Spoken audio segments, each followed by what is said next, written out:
bonjour aussi à ceux qui regardent par la télé, par le web. Bienvenue en Alsace.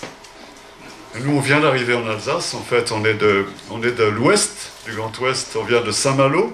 C'est une belle ville au bord de la mer. Il fait bon, il y a la climatisation. Il faisait 23 à 24 degrés seulement hier. C'était bon, on a fait une bonne route. Dieu nous a gardés tout le long du chemin. Je vous salue de la part de nos frères et sœurs qui sont là-bas, certainement qui voudraient le faire. Que je le fasse, donc je le fais pour eux. Et puis hier, pendant le voyage, on a eu un petit moment donné une nouvelle un peu inquiétante. J'ai regardé sur Bison Futé qui disait oh, hier ça devait être une journée noire. Et puis finalement on a roulé, comme peut-être jamais, ça a coulé. Il y a eu juste un tout petit point noir en arrivant. On était à 880 mètres du but. À Viroval. J'allais voir une cousine que je n'ai pas vue depuis très longtemps là, qui habite tout près de chez donc, de Paul et Monique. Et puis quand on est arrivé là, les derniers 880 mètres, on était bloqués. Il y avait le petit point noir à l'arrivée. Et finalement, on a fait un petit tour et on est arrivé en temps, vers 4h30, on a réussi à arriver à Viroval. Le Seigneur est bon, il est tellement fidèle. Aujourd'hui, je voudrais vous parler d'un sujet qui est assez... que je crois que c'est le corps, le centre de l'Évangile. Je voudrais vous parler du pardon de Dieu. Moi, j'ai été pardonné, j'ai réalisé que j'étais pardonné il y a une trentaine d'années de ça. J'étais à ce moment-là un SDF. Je buvais de l'alcool à 90. C'était terrible. Bon, j'étais vraiment mal, mes parents ne voulaient plus me voir. Et dans une chambre d'hôtel, j'ai crié vers Dieu, tellement désespéré, et le Seigneur est venu me toucher. Sa douce voix dans mon cœur m'a dit « Tu verras ». Et depuis ce moment-là, j'ai plus jamais été le même. Tous les gens que je rencontrais, c'était des gens qui connaissaient vraiment Dieu. J'étais tellement mal que j'ai atterri à l'hôpital des armées où il y avait un évangéliste rempli du Saint-Esprit qui était là et qui a prié avec moi. Et j'ai vu qu'on pouvait parler comme ça à Dieu et qui répondait aux prières. Dans ma détresse, c'est vers l'Éternel que je crie et il m'exauce. Hein? Dieu est bon. Donc il m'a sauvé. Et puis après, j'étais sur une maison de retraite chrétienne, près de Brest. Parce que j'étais SDF. Et là, Dieu leur avait parlé. Il leur avait dit qu'il fallait qu'ils commencent à accueillir des gens qui étaient dans la rue. Et puis, c'était des gens remplis du Saint-Esprit aussi. Et ils m'ont accueilli là. Et là, j'ai entendu l'Évangile avec la puissance du Saint-Esprit. J'ai compris que Jésus... sur la croix, il avait payé un tel prix qu'il m'avait tout pardonné. Et que le poids que j'avais de toutes mes mauvaises choses, du mal que j'ai fait à mon entourage. Et hier, j'étais conscient de ça, hier, en revoyant mes cousines que je n'avais pas vues depuis longtemps, parce que je sais que j'étais... Quand je passais chez eux à une certaine époque, c'était vraiment pas rigolo de me voir passer. Hein. Je ressemblais plutôt à une chenille, à une sauterelle, il n'y avait plus rien qui restait après, quoi. C'était terrible. Je rigole, mais Dieu est bon. Il m'a sauvé de là. Et quand j'ai compris son sacrifice, j'étais à genoux dans ma chambre tout le temps. Je disais, Seigneur, tu effaces tout mon passé, tu me donnes une vie nouvelle. Et j'étais léger, voyez-vous. Et après, j'aimais tout le monde tellement. Et puis après, on avance dans la vie chrétienne, on avance. Et puis petit à petit, on devient juste. Moi, Dieu, il m'a changé. Il m'a montré comment vivre une vie juste. Et puis des fois, ce qui se passe, c'est que j'ai tendance à devenir un peu juste, et puis des fois j'ai envie de marcher selon la justice, vous voyez, et en sortir de la grâce de Dieu. Et ça nous arrive en tant qu'enfants de Dieu. Hein? Ce passage qu'on a chanté tout à l'heure, vous savez, dans le Sermon sur la montagne, Jésus il dit à ses disciples, « Bénis, heureux les miséricordieux, car ils obtiendront miséricorde. » Il y a un principe dans la Bible qui est le principe de semer et de récolter. C'est tellement fort, ce principe. Tout ce qu'on sème, on va le récolter. Si tu sèmes la miséricorde, on la reçoit de la part de Dieu. C'est quoi la miséricorde? La miséricorde, ça veut dire je ne reçois pas ce que je mérite de la part de Dieu. Moi, j'étais un pécheur, je méritais la mort. Je savais que je méritais la mort. Et Jésus-Christ, il a payé un tel prix pour moi, pour me libérer, pour me racheter de la mort. Je méritais autre chose, mais j'ai reçu quelque chose que je n'ai pas reçu ce que je méritais d'abord. Heureux les miséricordieux, car ils obtiendront miséricorde. Un peu après, dans Notre Père, cette prière, ce modèle de prière que Dieu nous donne, à un moment donné, il est dit « Pardonne-nous nos offenses, Seigneur, comme nous pardonnons à ceux qui nous ont offensés. » Je vais prendre ma Bible dans le bon sens, elle est à l'envers. Et pardonne-nous nos offenses, Seigneur, comme nous pardonnons à ceux qui nous ont offensés. Est-ce que vous connaissez cette histoire de Jésus qui parle du pardon à ses disciples, et puis à un moment donné, il parle des offenses. Vous savez, ça arrive forcément qu'on sera offensé. Forcément, on va être offensé d'une façon ou d'une autre. Hein? Ça arrive toujours, et Jésus parlait à ses disciples, il leur disait... et Pierre lui pose la question, il lui disait, mais combien de fois est-ce qu'il faut que je pardonne alors à mon frère quand il a péché contre moi? Est-ce que ça va être 7 fois? Et Jésus lui dit, non, c'est pas 7 fois, c'est 7 fois 70 fois. Ça fait 490 fois. Si on prend ça par rapport à une journée, ça veut dire toutes les 2 minutes approximativement. Et vous savez, le meilleur entraînement pour ça, j'ai découvert, c'est dans mon mariage. Avec ma femme, j'ai réalisé que je dois pratiquer ça régulièrement. Hein, si je faisais que 7 fois par jour, hein, imaginez. Ce qui est important, c'est la relation, parce que dès qu'on pardonne, on garde la relation, on maintient la relation avec la personne, avec qui on vit, avec notre entourage. Alors, il raconte de l'histoire, il parle de l'histoire de ce roi. Jésus, il dit, le royaume de Dieu, c'est semblable à un roi. Vous allez trouver ça, si vous avez une Bible, c'est dans Matthieu, chapitre 18. C'est une histoire que j'aime beaucoup. Dans Matthieu, chapitre 18. Jésus lui dit, c'est pourquoi, à partir du verset 23, c'est pourquoi le royaume des cieux est semblable à un roi qui voulut faire rendre compte à ses serviteurs. Quand il se mit à compter, on lui en amena un qui devait 10 000 talents. 10 000 talents à l'époque de Jésus, c'était une somme de milliards d'euros que personne ne pouvait payer pratiquement, même pas Rothschild, je pense, hein, à l'époque. Vous voyez, si on avait un, il n'y en avait pas. Et donc, c'est une telle dette, et Jésus parle de ça pour montrer quelle dette nous on a à cause du péché, en fait. Hein. Et si tu regardes par Internet, écoute bien, on a une dette avec Dieu, on est pécheur et on a besoin d'être pardonné. Et Jésus, le Fils de Dieu, est venu pour payer ce prix sur la croix. Il a souffert tellement sur la croix pour payer ce prix. C'est le prix le plus gros qu'on puisse payer. C'était une telle dette, mais Jésus, Dieu, il a payé le prix, il a donné son Fils. Vous voyez? Et quand on remet la dette à quelqu'un, des fois, les gens ils nous doivent beaucoup d'argent, et on doit souffrir la perte de ce qu'on donne. Vous voyez? Et Dieu, il a donné beaucoup pour nous racheter. Il a donné Jésus pour te racheter. Et si tu sais que tu sens que tu es pas à la hauteur, que tu es loin de Dieu, alors c'est le moment peut-être maintenant que tu pries avec moi maintenant. Tu dis, Seigneur, je sais que j'ai vécu sans toi, que je suis un pécheur et j'ai besoin de toi, j'ai besoin de ta grâce. Et je reçois ton salut, je reçois ton sacrifice. Je crois que tu as donné ta vie pour moi sur la croix, pour effacer tous mes péchés. Et je reçois ton pardon, qui est gratuit. Je reçois ta grâce, Seigneur. Merci, Seigneur, et je veux vivre maintenant pour toi.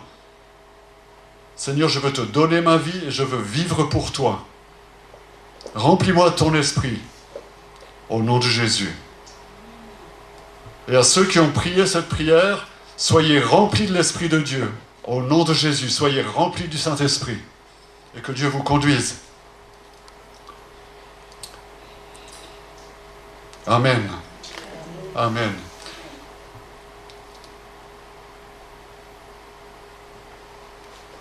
Donc, voilà, ce roi, il y avait ce serviteur qui devait cette somme tellement énorme. Et comme il n'avait pas de quoi payer, son maître ordonna qu'il soit vendu, lui, sa femme, ses enfants et tout ce qu'il avait, et que la dette soit acquittée. En fait, il n'avait pas assez de sa vie, même s'il travaillait tout le temps à un salaire correct d'esclave, il était quand même esclave, il n'avait pas assez toute sa vie pour payer cette dette. Le serviteur, se jetant à terre, se prosterna devant le roi et dit « Seigneur, aie patience envers moi, je te paierai tout. » Ému de compassion, le maître de ce serviteur le laissa aller et lui remit la dette. Après qu'il fut sorti, ce serviteur rencontra un de ses compagnons qui lui devait 100 deniers. Quelque chose comme, peut-être 2000 €, vous voyez, à notre époque. Il le saisit par le colbac et il l'étranglait, en disant « Paie ce que tu me dois ».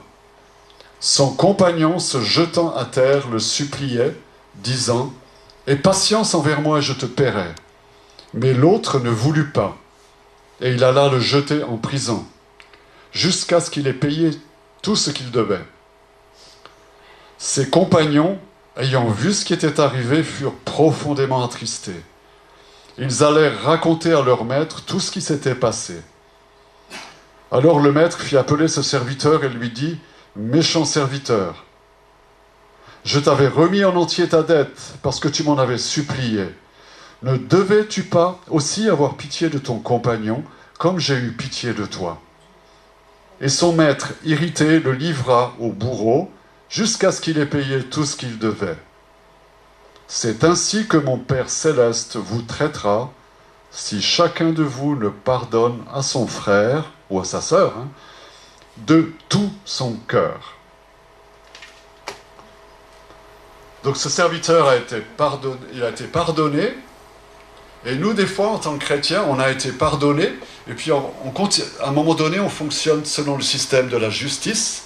Quelqu'un nous fait quelque chose de pas juste, et puis on a envie de lui faire payer le prix. Je me rappelle une fois, je travaillais comme gardien à un moment sur une résidence privée, et là j'avais un patron, je vous garantis qu'il était difficile. Je vous garantis que j'avais besoin de pardonner beaucoup. Même une fois, j'avais presque envie de le tuer, vous voyez, à ce point-là. Il me faisait des trucs tellement tordus. J'en parlais à des frères et sœurs, ils me disaient, là, ça devient vraiment de la persécution à ce point-là. Et puis, je suis devenu propriétaire. J'ai acheté aussi un appartement là où je travaillais, donc je suis devenu en même temps mon employeur et mon employé. Et là, je pouvais aller aux réunions de copropriété. Et une fois, pendant une de ces réunions, il m'a calomnié devant 20 ou 30 de personnes qui étaient là. Et puis alors, quelqu'un s'est levé, et puis il racontait des salades, des mensonges. Quelqu'un s'est levé, puis a dit, c'est pas vrai, c'est même pas vrai ce que vous dites. Alors je disais rien, mais vraiment c'était difficile. Et puis quand je suis parti, je suis rentré à la maison avec mon épouse, on a prié, et puis on s'est dit, mais il faut porter plainte là, parce que là ça va trop loin, et il faut porter plainte en diffamation, parce qu'il porte atteinte à ma réputation, et c'est punissable par la loi. Alors j'ai été, et en plus, savez-vous, il y avait un commissaire de police qui était dans cette réunion-là, qui était propriétaire, et donc si j'allais au commissariat, c'était très possible que je tombe sur cette personne qui était en plus témoin de ce qui s'était passé. J'avais vraiment la balle dans mon camp, si vous voulez. Je suis arrivé devant le commissariat, et puis là, j'ai prié, je disais, Seigneur, ok, je lui pardonne et je laisse tomber. Je lui pardonne, je laisse tomber. Donc j'ai pardonné, j'ai laissé tomber ça. J'ai remis ce monsieur-là entre les mains de Dieu. C'est lui qui va s'occuper de Dieu. Hein? C'est pas à moi la vengeance, à moi la rétribution. C'est à Dieu. C'est Dieu qui est un juste juge et qui va donner de toute façon la récolte de ce que la personne a semé. Donc voyez-vous, et là je connaissais le Seigneur déjà depuis une bonne vingtaine d'années ou plus là, à ce moment-là. Donc vous voyez, des fois on a tendance à refonctionner sous le principe de la justice. Il y a une justice et c'est Dieu qui le fait. Et nous, on veut simplement bénir et pardonner. Vous savez, pardonner. On a besoin de ça, frères et sœurs, dans le corps de Christ. On ne peut pas laisser quoi que ce soit dans notre cœur. Hein? Jésus dit, il faut pardonner, pas avec notre tête, hein, de tout notre cœur. Parce que si on ne pardonne pas de tout notre cœur, alors qu'on a été pardonné pour nos péchés, qu'on a été racheté, sauvé par le Seigneur, il faut qu'on continue dans cette grâce-là. On a reçu on n'a pas reçu ce qu'on méritait, la miséricorde de Dieu, on a reçu sa grâce quand on a reçu Jésus. Un cadeau immérité. Hein, la miséricorde, je ne reçois pas ce que je mérite, la grâce, je reçois ce que je ne mérite pas. Ok? La grâce de Dieu, je reçois le salut. Je suis rempli de sa présence, de Dieu. Hein? Et alors je vis dans la joie, dans la paix, et il faut que je continue à donner cette grâce, parce qu'elle coule au travers de moi. Elle doit couler, frères et sœurs. Et plus on va voir ça voir dans le corps de Christ, dans l'Église, et plus vous allez voir que les gens ils vont venir. Ils vont venir comme ça. Parce qu'il y aura une telle puissance qui va se libérer de pardon. Et il y aura beaucoup moins de malades dans l'Église, des gens qui ont des problèmes de santé, voyez-vous. Il y a un autre passage aussi que j'aimerais bien vous lire dans les Écritures. Exode chapitre 15, on a chanté un peu ça tout à l'heure. Tu fends la mer et je peux la traverser. Et quand on marche avec Dieu, en fait, l'image de traverser la mer Rouge, c'est l'image aussi d'être sauvé par les eaux du baptême, de commencer à rentrer notre voyage vers la terre promise, vers tout ce que Dieu nous a promis, vers le pays de promesse que Dieu nous donne. Je crois que c'est Exode 15. C'est le passage qui a lieu juste après que le peuple ait traversé la mer Rouge, que les Égyptiens étaient engloutis, les ennemis ont disparu, et c'est le début, c'est la libération. Alors, je vais vous lire à partir du verset 22 du chapitre 15. Moïse fit partir Israël de la mer Rouge, et ils prirent la direction du désert de Chour. Et après 3 journées de marche dans le désert, il faisait plus chaud qu'aujourd'hui ici, hein, un petit peu plus chaud, peut-être 10 degrés de plus. Oui. Ils arrivèrent à Mara, ça veut dire amer, mais ils ne purent pas boire l'eau de Mara parce qu'elle était amère. C'est pourquoi ce lieu fut appelé Mara. Alors le peuple murmura contre Moïse, pardon. Pardon. Le peuple murmura contre Moïse.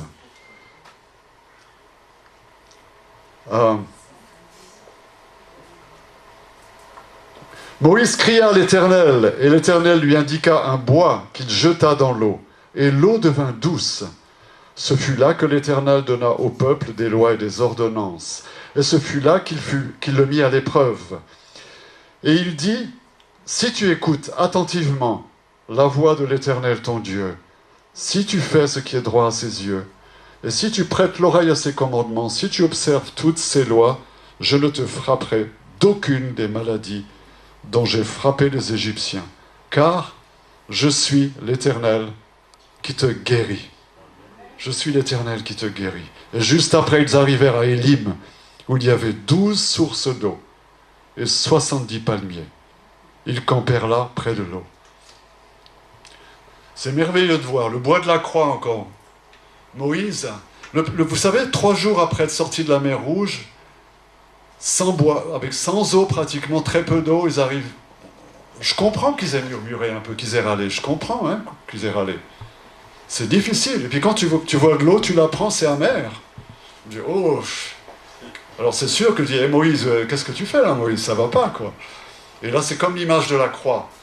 Il prend un bois, il le met dans l'eau, et tout redevient doux. C'est l'œuvre de Jésus. C'est lui qui nous guérit aussi par son œuvre sur la croix. Et si tu écoutes attentivement la voix de l'Esprit de Dieu aujourd'hui, parce que nous sommes sous le ministère, sous l'alliance, la nouvelle alliance de la grâce, si tu écoutes et que tu marches avec l'Esprit de Dieu, que tu marches selon le Saint-Esprit, alors je suis l'Éternel qui te guérit.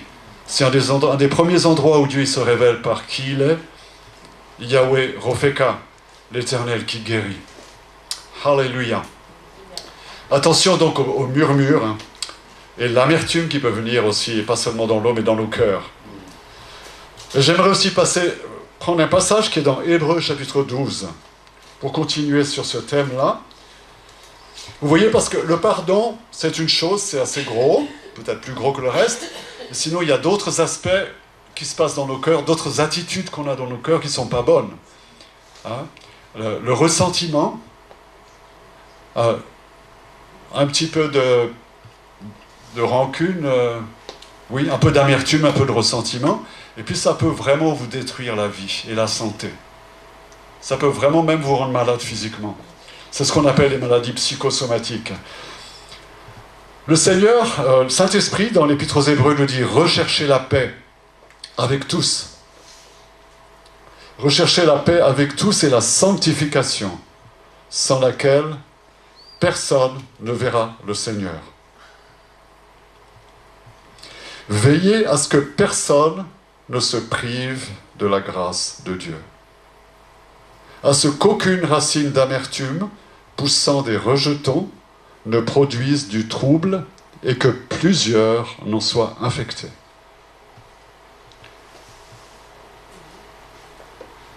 C'est bien d'examiner nos cœurs, de tenir une comptabilité serrée, je voudrais dire, avec le Seigneur, avec Saint-Esprit. Tout ce qu'il nous montre, ne laissons rien passer, frères et sœurs. L'ennemi, il veut utiliser les offenses pour nous stopper. Si on ne pardonne pas parce qu'on a été offensé, il m'a offensé, oh là là. Le pasteur ne m'a pas dit bonjour aujourd'hui, je ne viendrai plus ici. Des fois c'est comme ça, vous rigolez, mais des fois c'est comme ça. Il a oublié, il était occupé, il pensait à son message ou à autre chose, ce qu'il devait faire. Il a beaucoup de choses à faire, le pasteur. Hein? Donc, oui. Vous voyez ce que je veux dire, hein? Tenons une comptabilité très très serrée avec le Seigneur. Ne laissons pas la moindre racine d'amertume pousser. C'est comme l'absinthe, c'est très mauvais. Il y a tellement de témoignages de personnes qui ont été guéries dès qu'elles ont commencé à pardonner. Il y a le témoignage de cette femme qui était une infirmière, et en rentrant du travail alors qu'elle était de garde de nuit, elle s'est fait attaquer par un homme qui l'a violée et qui l'a frappée. Il l'a laissée pratiquement pour morte. Elle n'est pas morte, mais elle n'entendait plus. Elle était pratiquement sourde. Par bonheur, elle a entendu l'évangile. Elle a été sauvée parce qu'il y avait la femme d'un pasteur qui travaillait avec les sourds-muets. Et elle a pu être sauvée. Et puis un jour, il y avait quelqu'un qui parlait dans une église à Londres, je crois, sur le pardon.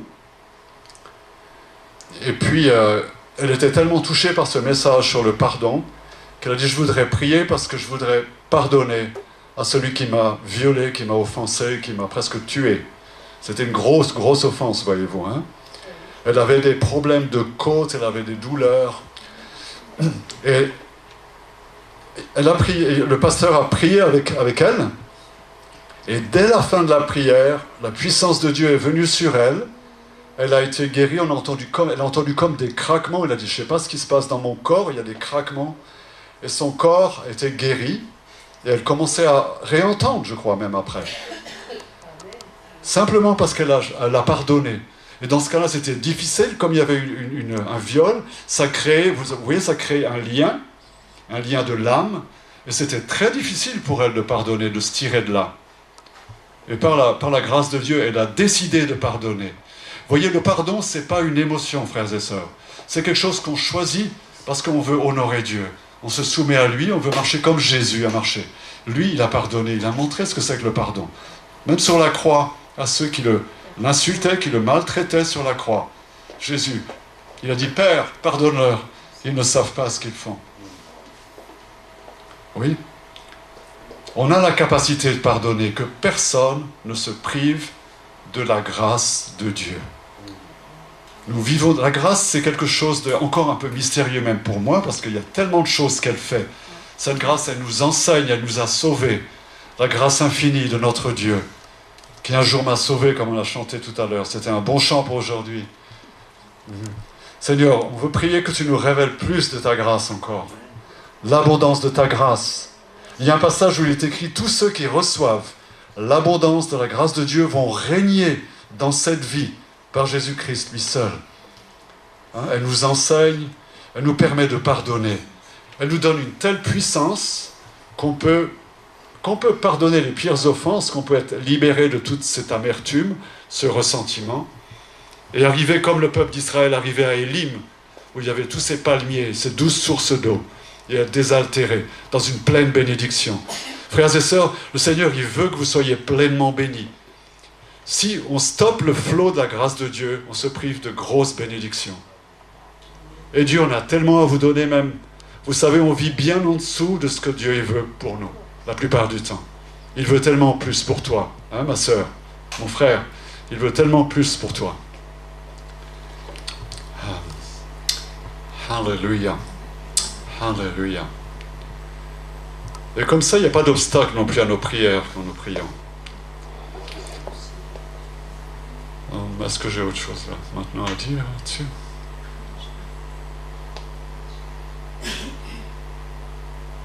Mais ce que je pense, c'est qu'on va prier ensemble. Ma femme me fait des signes là pour me rappeler, mais je sais que c'est ça que je voulais faire aussi, prier.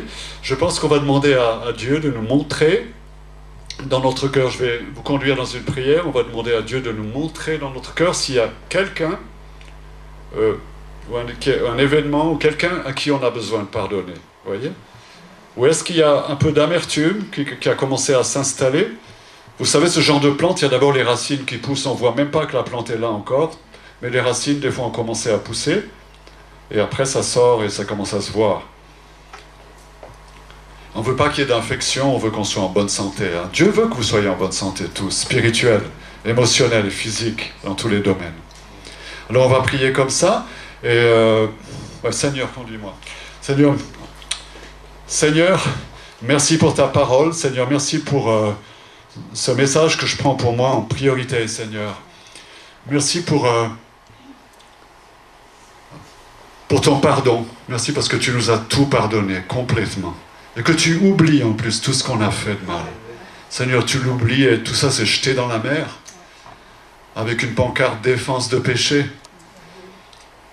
Merci Seigneur. Et montre-nous Seigneur. Viens Saint-Esprit. Viens Saint-Esprit nous montrer. Viens me montrer en particulier.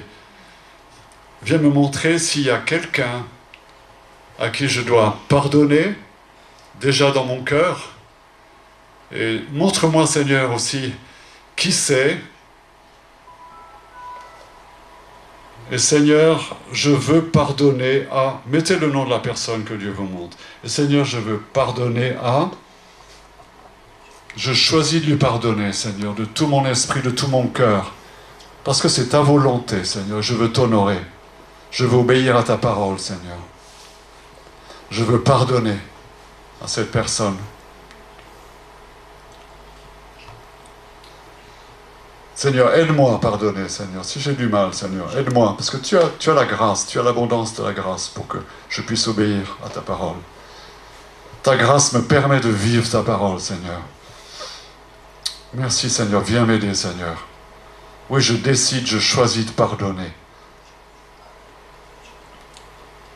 Et Seigneur, et je t'apporte aussi mes blessures. Les blessures que j'ai dans mon cœur, Seigneur, je te les donne. Que tu viennes me guérir aussi. Viens, Seigneur, montre-moi s'il y a de l'amertume dans mon cœur. Montre-moi, Seigneur, s'il y a de l'amertume, du ressentiment.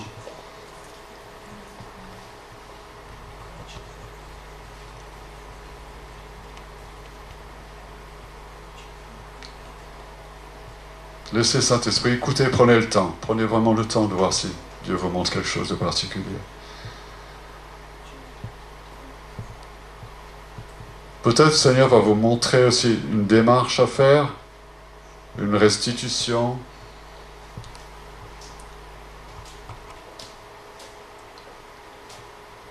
Peut-être, des fois, il faut aller voir la personne et lui dire Seigneur, je te demande pardon pour ça et qu'est-ce que je peux faire pour réparer?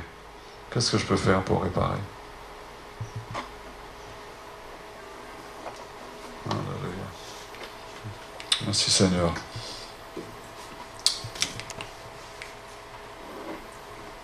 Et si vous avez besoin de prière en particulier, vous pouvez vous avancer, vous approcher. On priera pour vous.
Bonté, miséricordieux, compatissant, lent à la colère, riche en bonté, pour ce que tu es, ce que tu fais. Pour ce que tu es, pour ce que tu es, pour ce que tu fais, pour ce que tu es, je t'adore, je t'adore, je t'adore.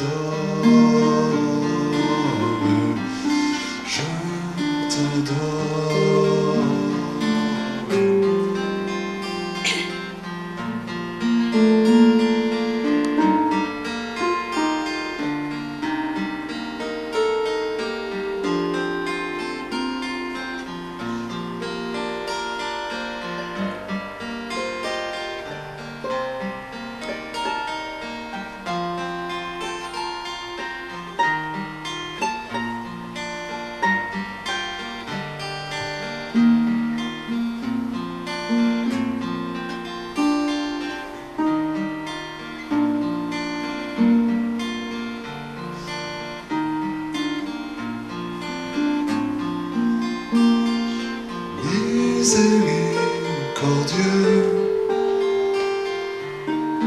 compatissant,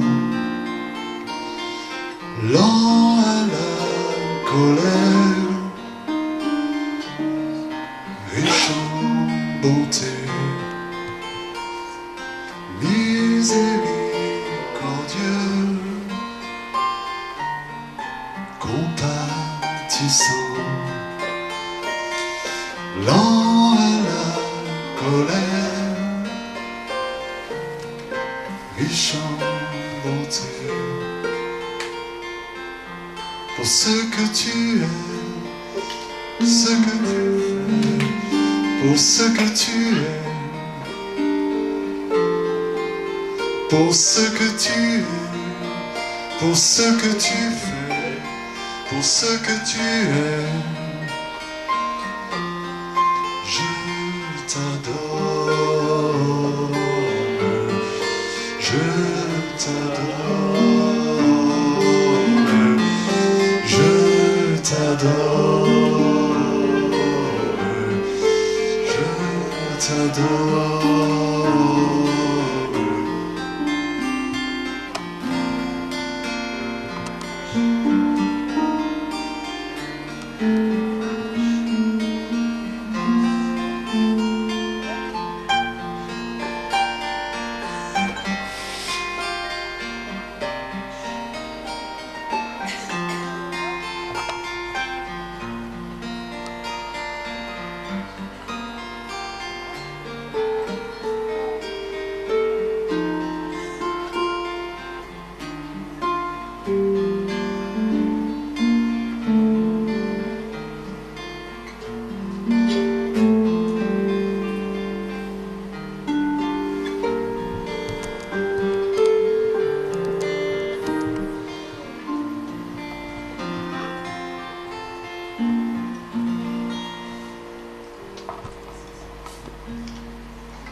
Le laissez le Seigneur continuer à faire ça pendant les jours qui viennent, les semaines qui viennent.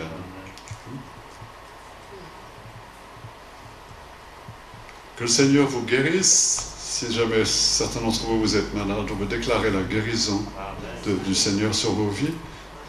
Merci Seigneur pour ton onction de guérison, que tous les malades ici soient guéris au nom de Jésus. Au nom de Jésus, que tu guérisses toute maladie. Seigneur, oui Seigneur, tu guéris encore aujourd'hui, tu es le même, toute maladie et toute infirmité parmi le peuple de Dieu. Merci Saint-Esprit pour ta présence.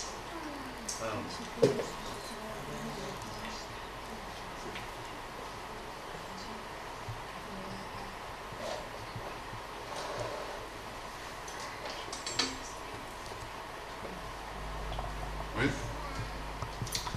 Voilà. Merci pour ta puissance de guérison, Jésus. Merci pour ce que tu fais. Remercions le Seigneur.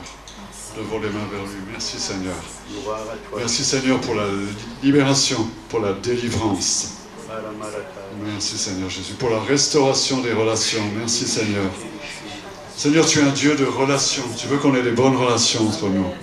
Merci de travailler à cela encore. Dans nos cœurs. Merci Jésus. Merci pour ton onction. Plus. Touche-nous plus encore, Seigneur. Plus profondément dans nos cœurs. Merci, Seigneur. Merci, Jésus. Merci, Jésus. Encore, Seigneur. Plus de toi. Alléluia. Alléluia. Alléluia. Je répète, si vous avez besoin qu'on prie particulièrement pour vous, n'ayez pas peur de venir nous voir maintenant ou même après le temps de culte. Là. Merci, Seigneur. Dieu est bon tout le temps. On l'a chanté aussi tout à l'heure. Dieu, il est vraiment bon. Il nous aime tout le temps. Il nous aime tout le temps. Il y a une chose aussi, il ne faut pas oublier de se pardonner à nous-mêmes. J'avais oublié de vous dire ça. Des fois, la personne à qui on a le plus de mal à pardonner, c'est nous-mêmes. Parce qu'on fait des choses, des fois, on a une mauvaise image de nous. On fait des choses, on dit, oh, oui, on n'est pas parfait encore, c'est sûr. Hein? Des fois, on a du mal à se pardonner. Et si on a demandé pardon à Dieu, si on avait besoin de demander pardon à Dieu pour une certaine chose, bon, il nous pardonne. Alors, sa parole nous dit qu'il nous pardonne. Il est fidèle et juste pour nous pardonner. Mais des fois, nous on ne se pardonne pas. Alors, qui es-tu pour te mettre au-dessus de la parole de Dieu? Tu as un peu d'orgueil, sans doute, hein? Tu connais les choses mieux que Dieu. Non, s'il m'a pardonné, je reçois son pardon. Et la guérison de nos émotions, elle vient plus vite comme ça. Vous allez vous sentir mieux, plus rapidement. Alléluia. Alléluia. Merci Seigneur. Gloire à toi Seigneur Jésus. Merci Seigneur. Alléluia. J'avais aussi, quand j'ai prié avant de venir ici, je crois que le Seigneur, il veut que vous ayez des relations dans cette communauté-là, que vous soyez, il est en train de vous préparer pour que vous ayez plein d'amour, que l'amour augmente dans vos vies, avec des bonnes relations saines, quand les gens vont venir et dire, j'ai envie de rester là parce que c'est pas comme ailleurs, c'est pas comme dehors, vous voyez. J'ai envie de rester là, parce que là, il y a quelque chose de spécial. Il est en train de vous préparer pour ça.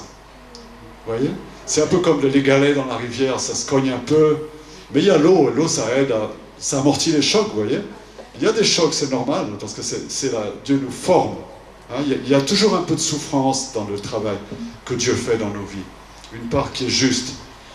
Je dis une petite part de souffrance qui est juste. Hein, parce que c'est le changement qui a la transformation dans nos vies. Il faut l'accepter. Des fois on se cogne, mais après on devient poli. Hein, c'est mieux d'être poli. Vous êtes d'accord? Et c'est ça que Dieu veut faire. Que vous soyez une communauté d'amour. Et puis les gens vont venir. Je me rappelle d'un jeune qui venait là où on est maintenant. Il dit, je suis venu là, et puis je me suis senti bien, et puis depuis il vient tout le temps. Hein. Et depuis le 31 décembre dernier, aussi une dame qui est venue par hasard. On l'a invité à venir à un repas de 31 décembre, auquel je ne vais pratiquement jamais d'habitude, organisé par notre église locale là-bas. Elle est venue là le 31 décembre, et depuis elle vient tout le temps. Elle vient tout le temps. Elle s'appelle Brigitte, voilà. Ah, c'est le temps du réveil. Il y a la moisson qui est là, Il y a des perdus. Et rentrez dans l'œuvre de Dieu. Je vous encourage à tous rentrer dans l'œuvre de Dieu. Il a des bons projets pour vous. Ça va grandir. Il a des projets de multiplication. De multiplication. Alléluia. Merci Seigneur. Merci Seigneur. Alléluia. Est-ce que tu veux venir chanter ce chant Grâce infinie à nouveau? On pourrait chanter le refrain. Grâce infinie de notre Dieu, qui un jour m'a sauvé.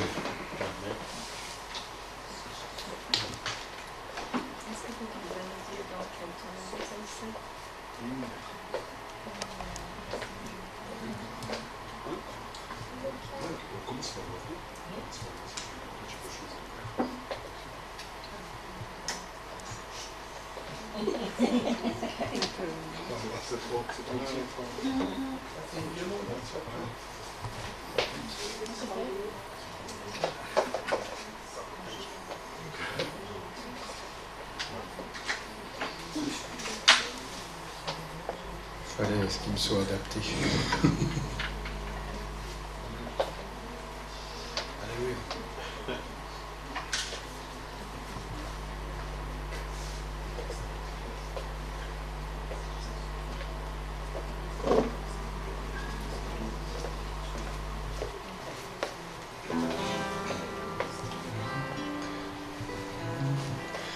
Grâce infinie, notre Dieu, qui un jour m'a sauvé. Errant de lieu en lieu, quand tu m'as retrouvé. Grâce infinie. J'ai plus l'accord. On va recommencer le début.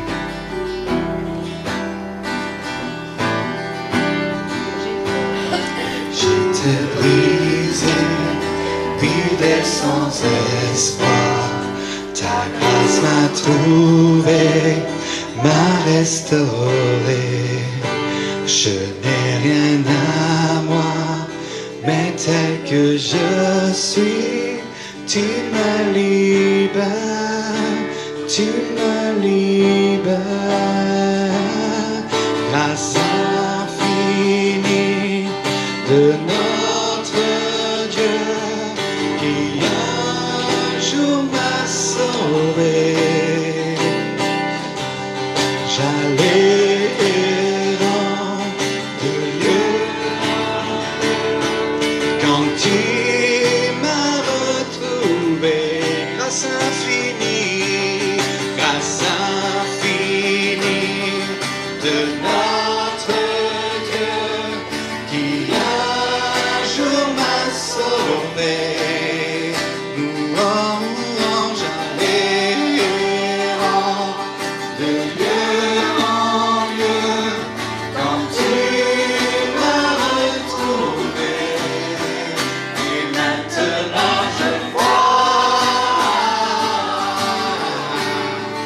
je vois l'amour, la grâce dans tes yeux, donnant ta vie pour moi,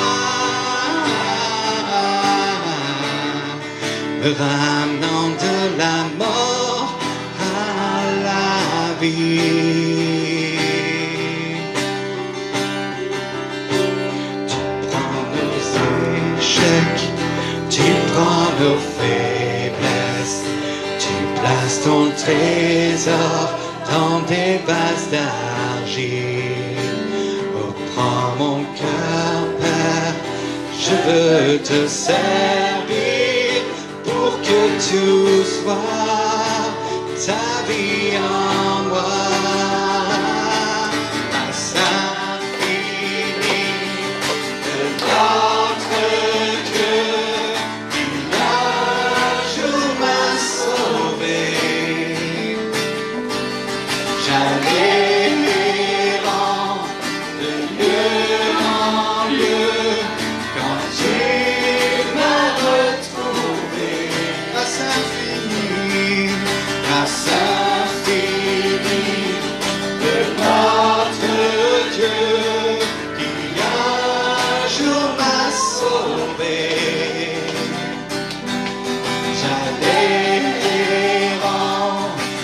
lieu en lieu, quand tu m'as retrouvé, et maintenant je vois l'amour, la grâce dans tes yeux, donnant ta vie pour moi, me ramenant de la mort à la vie, et maintenant je vois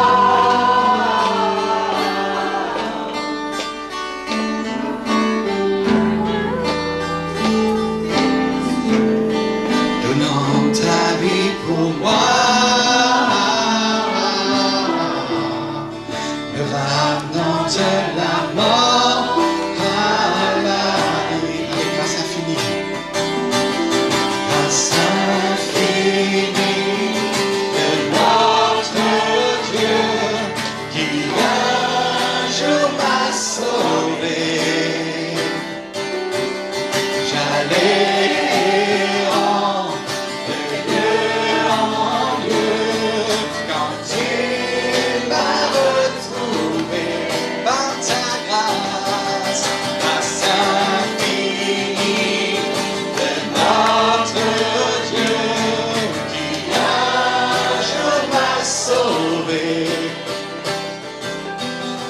j'allais errant de lieu en lieu, quand tu m'as retrouvé, grâce infinie de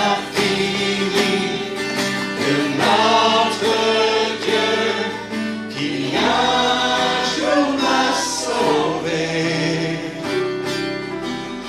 J'allais errant de lieu en lieu, quand tu m'as retrouvé, grâce infinie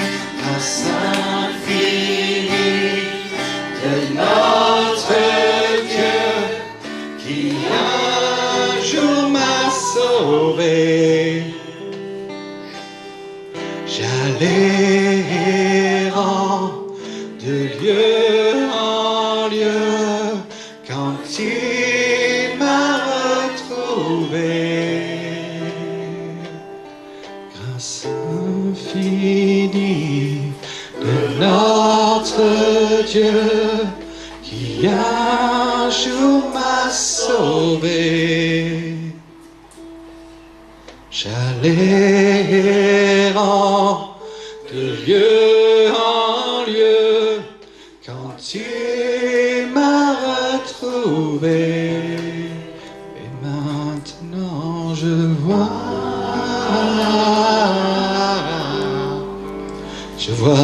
l'amour, la grâce dans tes yeux, donnant ta vie pour moi, me ramenant de la mort à la vie, et maintenant je vois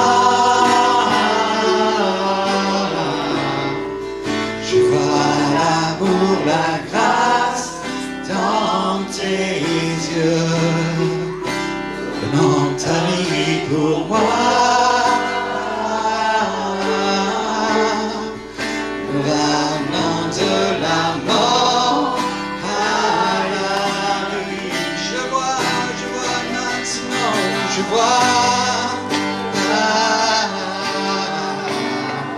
je vois l'amour, la grâce dans tes yeux, donnant ta vie pour moi, me ramenant de la mort